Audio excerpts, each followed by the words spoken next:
Right, let's talk about prime numbers. So let's write down the definition. It may be familiar, but it's worth saying. So p, an integer greater than 1, is prime if its only factors are 1 and p. And I want to make a quick spiritual note, which is that people often ask why 1 is not a prime. And I encourage you to think about it for yourself, as in, like, you know, don't think of math as something that is happening outside of you, but people are defining this notion of prime because it's useful. So you can decide for yourself if 1 is a prime or not. The point is just that, you know, generally everyone agrees that it's not a prime because things work out better that way. So I'll point out some examples. But okay, so a prime is a number that cannot be written as a product of two smaller numbers. And you should always have a good supply of examples. So let's write down all of the primes less than 20. There's not that many of them. 2, 3, 5, 7, 11, 13, 17, and 19. And they keep going. Those are just a few. And there are a couple of fun examples that I would like to share with you. So 57 is the Grothendieck prime.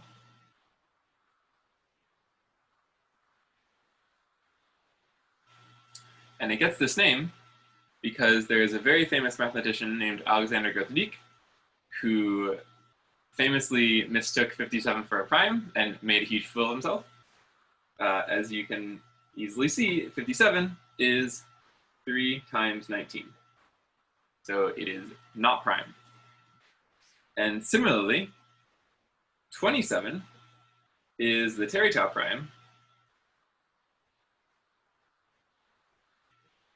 because Terry-Tau, who is a very famous current mathematician, got on Colbert actually and was talking about the work that he does and accidentally gave an example of a prime as 27. And of course, 27 is 3 times 9. So also not a prime. Good job, Terry-Tau. And let me say, okay, otherwise, so it's a prime if its only factors are 1 and p. Otherwise, it is composite.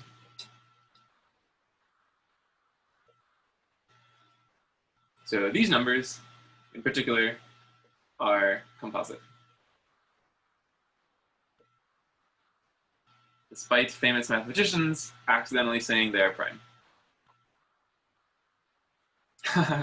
Which, and I do want to make another nice observation, are numbers ending in 7 more likely to be prime? This is the kind of question that you might care about as a number theorist, and it is a question that we will get back to at the end of the lecture.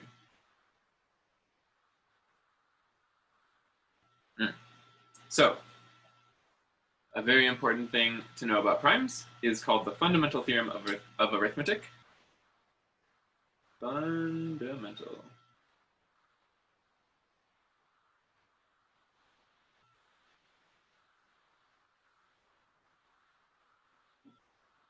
It's got a very big fancy name, so you can tell that it's quite important.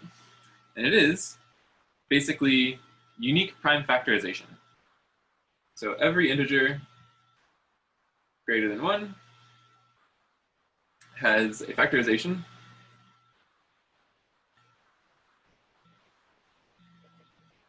so you can write n as a product of primes to powers.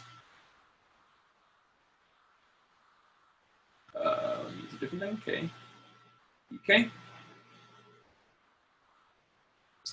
for pi some primes and ei are the exponents, which I mean, they're just some, positive integers.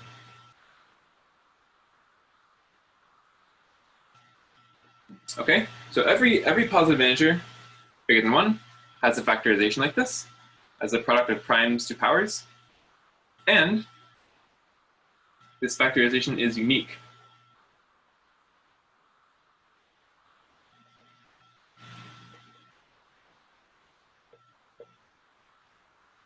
Up to the order of the factors.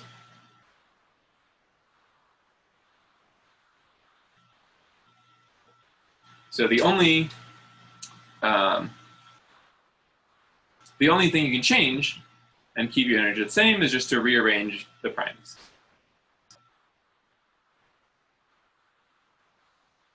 And there's something that I want to say about this as well, which is that this might, to some of you, this might be a very familiar fact, and it might seem quite obvious, but I want to emphasize that it is not obvious.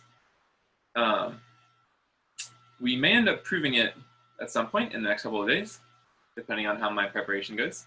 But, well, also, I mean, if you've read this post on Piazza that I made about ideal numbers, there's an example in there of situations where you do not have unique factorization.